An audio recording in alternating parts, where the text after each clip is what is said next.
In the last video, Professor Chaiyapoom from Kasetsart University explained why it is necessary to increase protein and energy to reduce the cost of formulation, and what is the better representation of protein and energy to help reduce the cost of formulation. Take a look at Professor Chaiyapoom's explanation. And then when we compare about the total and SID basis for the feed formulations, of course, when you use the SID basis, you can reduce the cost of the feed, and then you can reduce the protein content. It means you can reduce the undigested protein from this system. You can reduce the fiber content in the feed. Of course, you can reduce the cost and reduce the nitrogen excretions.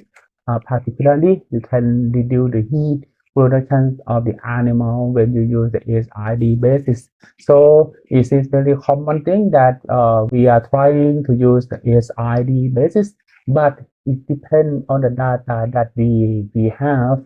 Do our data that we use for our feed formulations precise or not? Okay, for example, this is amino acid digestibility database. Okay, there was a study to compare between the two sources of the amino acid digestibility database.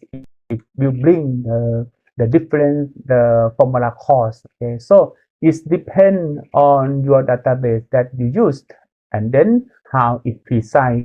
Okay, so as I mentioned before, that for the energies, for the net energies, not under commercial situation, we not yet to use the net energies in the broiler chicken, even the laying hen.